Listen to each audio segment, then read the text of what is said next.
This is the story of Hoover Dam, one of America's 7 modern civil engineering wonders.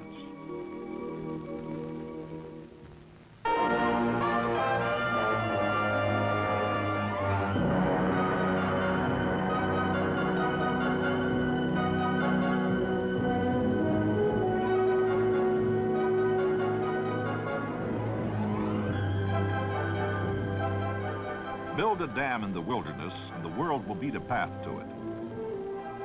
For many centuries, this was a lonely canyon, unseen and untouched by man, scorched by a desert sun, scolded by an angry river slashing its way to the Mother Sea.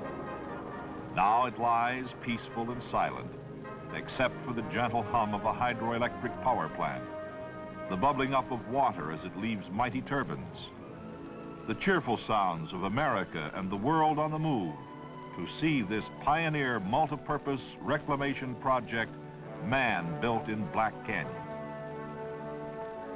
Millions come to this once desolate spot to see this engineering wonder, to hear the story of Hoover Dam.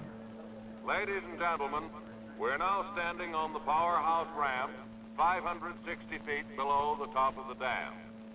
This is Black Canyon, where Nevada and Arizona meet, where the Colorado River once flowed uncontrolled.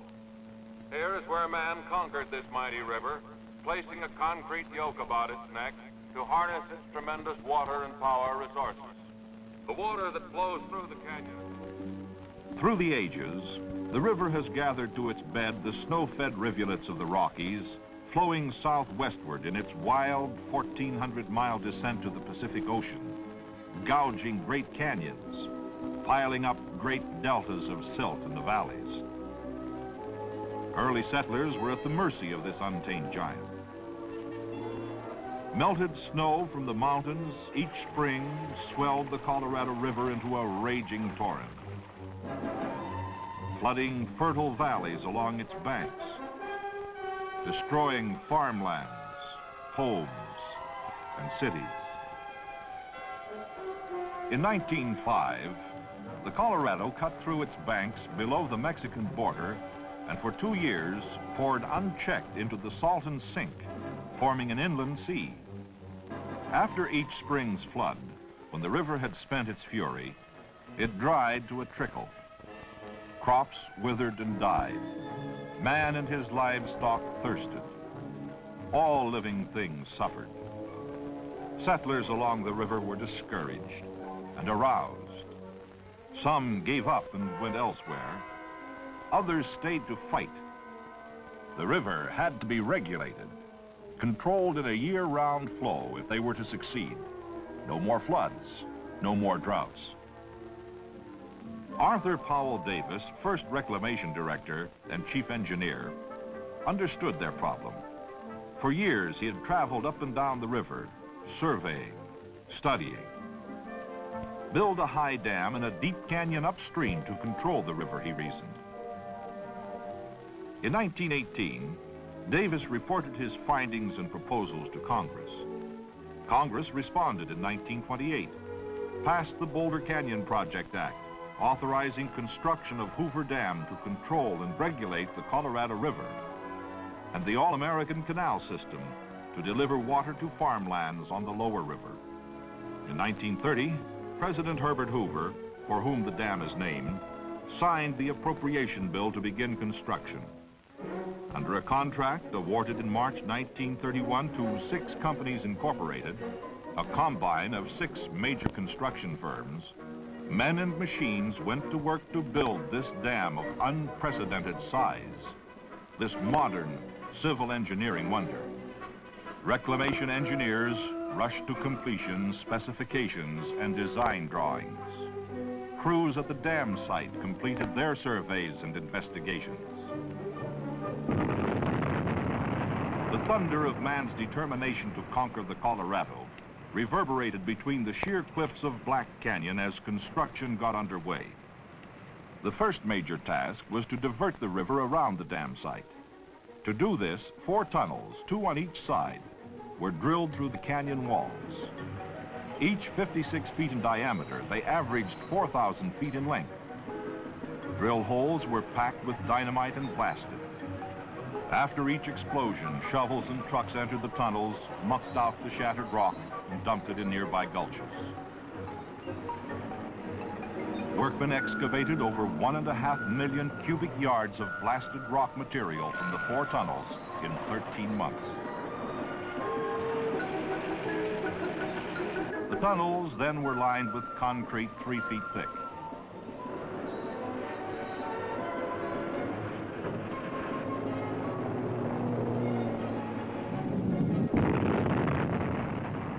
Explosions rocked the canyon almost daily for 2 years before actual placing of concrete in the dam began.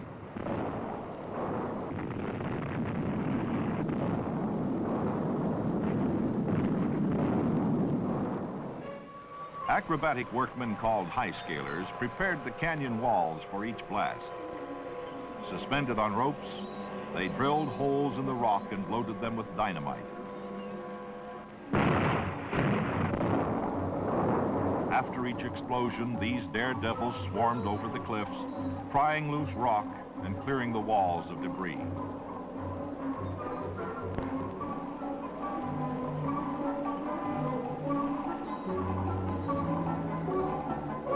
In November 1932, the Colorado River was diverted. Under control for the first time in its history, the river flowed around and past the site. Men and trucks dumped an earth and rock embankment across the canyon below the tunnel openings, forcing the river from its age-old bed through the huge diversion tubes. A second earth and rock dam was thrown across the river above the tunnel outlets downstream, keeping water from backing into the foundation area. Isolated and protected from the river by the 2 cofferdams, the site was pumped dry. Men and machines dug 135 feet below the old river level to reach bedrock for the dam's foundation, excavating over 2 million cubic yards of rock, earth, and sand. As cleanup of the dam site exposed the ancient bed of the Colorado River, geologists read the history of what happened ages ago. Workmen cleaned and prepared bedrock surfaces to receive the first concrete, assuring utmost stability for Hoover Dam's foundation. 12 miles upstream, drag lines excavated sand and gravel for the dam's concrete from an old streambed deposit on the Arizona side. A train hauled this raw material to an aggregate plant across the river, a few miles above the dam site. Here, the sand and gravel passed through various processes of screening, grading, and washing until it emerged as unexcelled aggregate. Then it was stockpiled according to sizes to await its trip to the dam site. This processed aggregate moved as called for in a steady flow over the railroad to 2 mixing plants, one in the canyon bottom and the other on the Nevada rim. There, sand and gravel were blended with cement into a uniform mix, meeting rigid specifications for the 4.5 million cubic yards of concrete to be placed in the dam structures.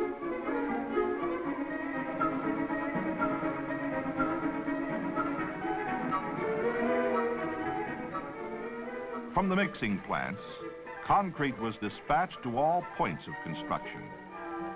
9 anchored aerial cableways spanning the canyon from rim to rim lowered the concrete into the forms and handled other supplies and equipment as well. As the first bucket of concrete settled into its foundation on June 6, 1933, Hoover Dam began its rise from the depths of Black Canyon. As cableways dumped load after load of concrete into the forms, the dam soon reached its full 660-foot thickness at its base. Poured in 5-foot layers of concrete, the structure's keyed or interlocking columns climbed skyward as crews set new records daily. Bucketful after bucketful ran the continuous cycle, mixing plant to canyon rim, out into midair over the gorge, and down into the forms, dumping its load of 16 tons.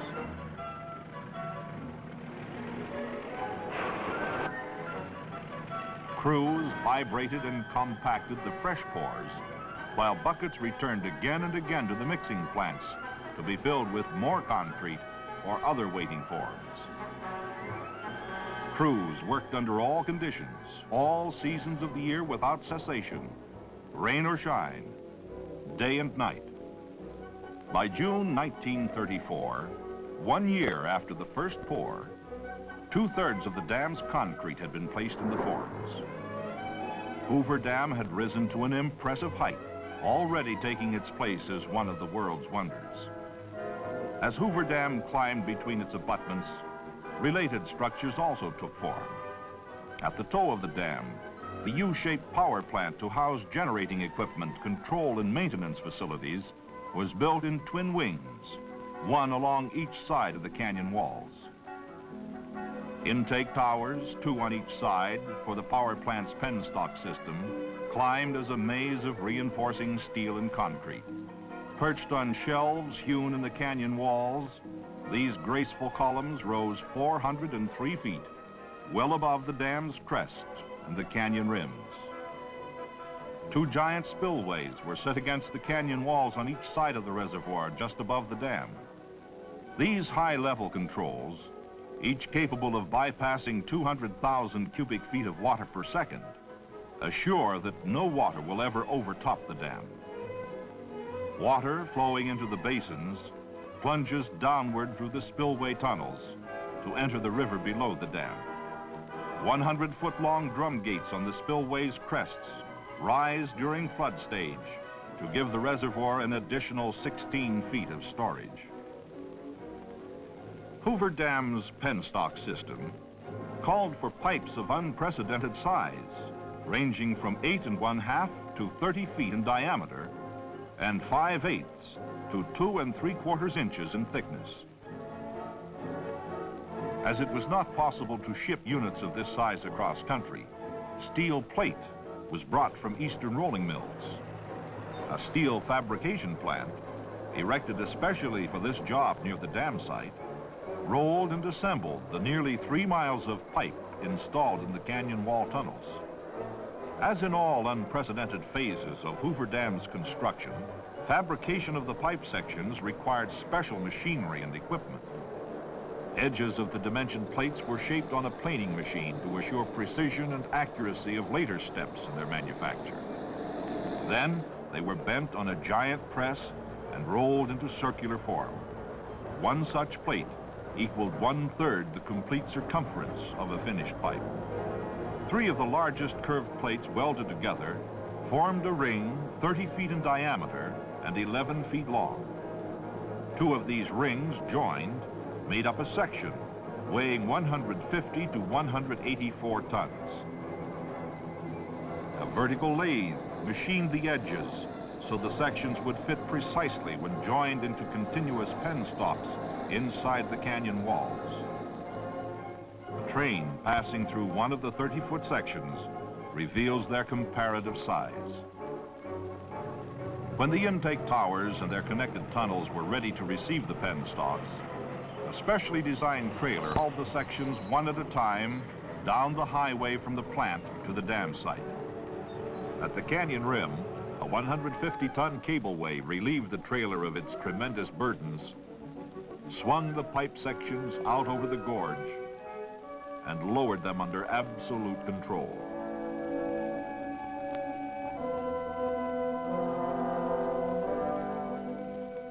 Trailers waiting at portals of the access tunnels carried them to their permanent connections inside the main tunnels. The pipe sections were hoisted into location with cables and joined end-to-end pressure pins to form continuous conduits between the intake towers, turbines, and outlet valves. While this and other work on appurtenant features was going on, a continuous stream of concrete had been pouring into the dam forms. The structure neared its full height of 726 feet, far above the crest of any other dam yet built by man. On May 29, 1935, 2 years after they had begun pouring, crews placed the last concrete in Hoover Dam, a total of 3¼ million cubic yards. This modern civil engineering wonder stood completed 2½ years ahead of schedule. On September 30th, 1935, President Franklin Delano Roosevelt dedicated Hoover Dam to the nation's progress. He praised its designers and builders. The dam stood like a sentinel, white and beautiful in the desert sunlight, guarding the river and its downstream wealth. Floodwaters lapped helplessly against its arched back as the reservoir filled. This man-made inland sea spread into the valleys and canyons among the colorful hills and mountains. Hoover Dam had conquered the Colorado. Turbine pits to hold Hoover Dam's 17 big hydroelectric units were built into the powerhouse. Generator installations began in 1935. The first generator, Unit N2, began commercial operation October 26, 1936, to serve the city of Los Angeles. In ones and twos, the generators filled the pits as demand for electrical energy in California, Nevada, and Arizona called them into service. Finally, in 1959, manufacture and installation of the last generator, N8, began. For 25 years, the N8 pit had lain dormant and silent, except for the hum of other Hoover generators. Now, as more generating capacity was needed, contracts were awarded for the generator's manufacture and installation. Plants throughout the nation fabricated N8's many parts. The design of N8 followed that of other Hoover generating units. It is a 95,000 kilowatt, 60 cycle, 16,500 volt generator driven by a 115,000 horsepower turbine. Falling water from the reservoir, which spins and powers the turbine wheel, is controlled by a huge butterfly valve, which permits the water to flow to the turbine from the feeder penstock. Weighing 2,000 tons, N8 parts were shipped to Hoover Dam on 60 rail cars. Arriving at the canyon rim overlooking the dam, the parts were lifted by cableway out over the canyon and down to the powerhouse. Parts descending into the gorge on strands of cable were familiar and almost daily sights, reminiscent of previous installations. And the main cableway operator was the same one who had helped install and operate the cableway during the dam's construction in the early 1930s. Others likewise had worked on the project throughout its construction.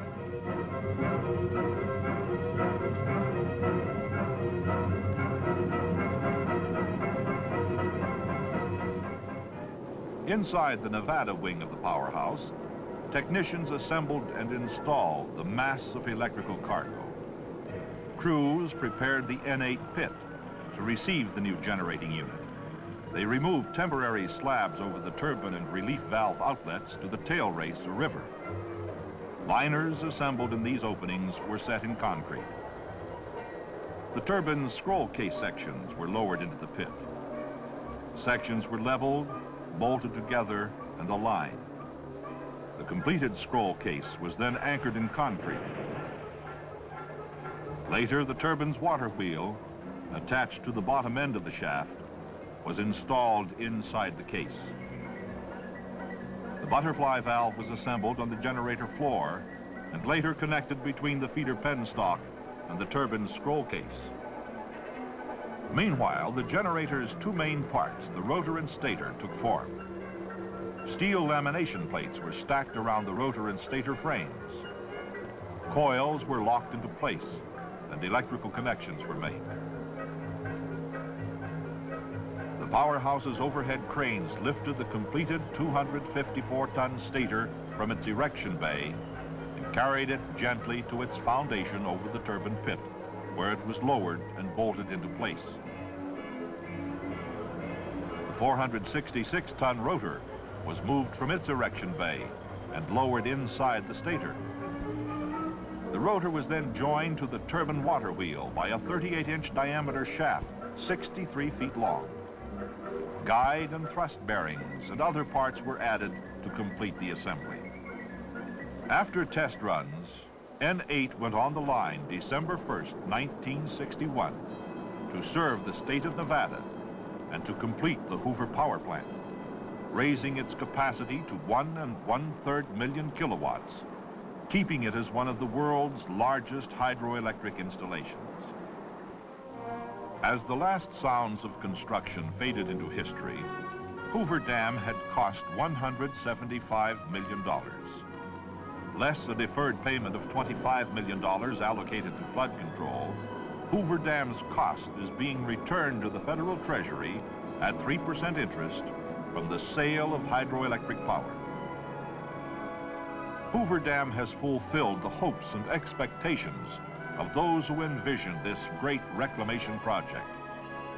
Colorado River waters that once destroyed man and his property now serve him. The Colorado pours its waters into Lake Mead, named for Dr. Elwood Mead, Reclamation Commissioner during construction. Lying calmly behind the dam, these waters await need by downstream users.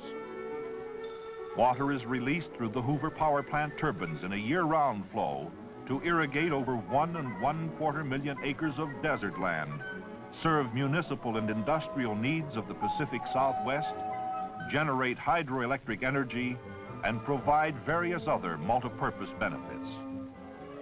The clear waters of Lake Mead have opened up a vast new recreational fish and wildlife vacation land for America. Millions beat paths to this one-time wilderness along the Colorado River to picnic, go boating, swim, fish, and enjoy these important outdoor reclamation products.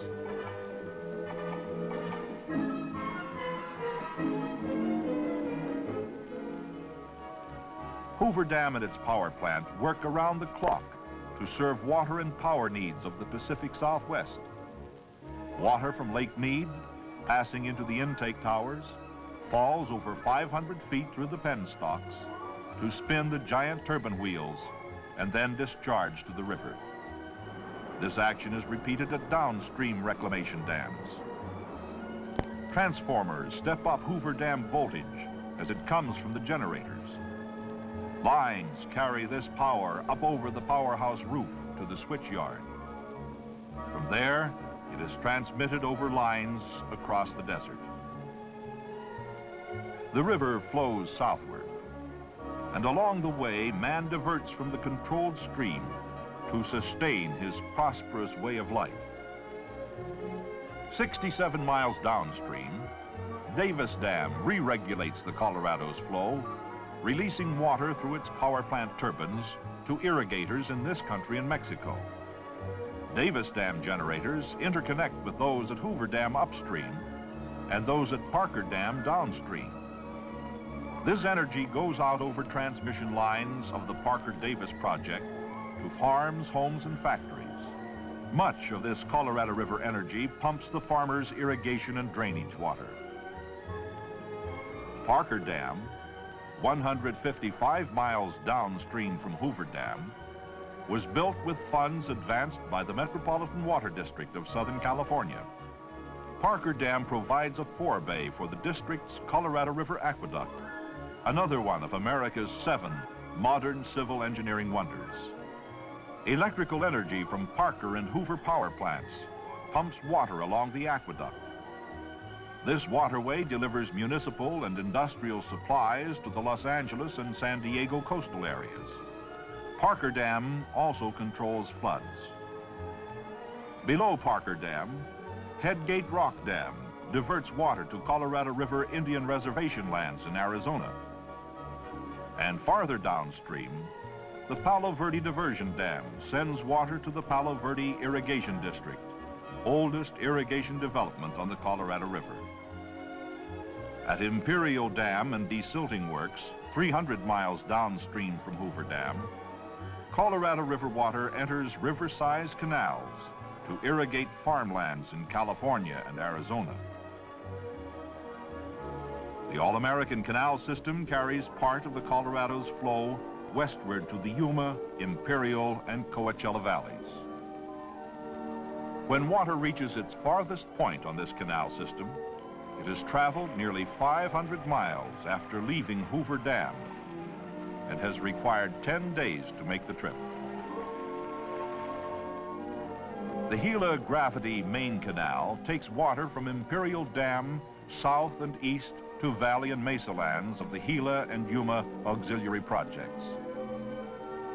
Mexico's share of Colorado River water to irrigate lands below the border passes Imperial Dam, and most of it is diverted at Morelos Dam into the Alamo Canal. The non-surplus food, fiber, and forage crops grown on lands nourished by water from Hoover Dam find ready markets throughout the nation. While snow-covered lands lie idle, winter fruits and vegetables grown in the warm Southwest with Colorado River water are shipped to dinner tables across the nation. In return, these irrigated areas buy farm machinery and other products from the manufacturing centers.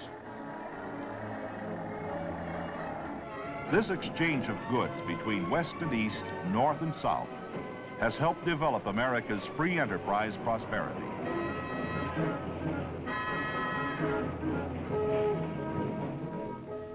Hoover Dam has pointed the way to the fullest utilization of the Colorado River's resources. Man is adding other mighty reclamation projects to the stairway of dams on the Colorado River. In northern Arizona, Glen Canyon Dam has joined Hoover Dam in conquering and regulating the Colorado. Potential sites in other canyons on the Colorado River await the day when they too will cradle mighty multi-purpose dams. These developments will write new chapters in the story of Hoover Dam, truly a modern civil engineering wonder.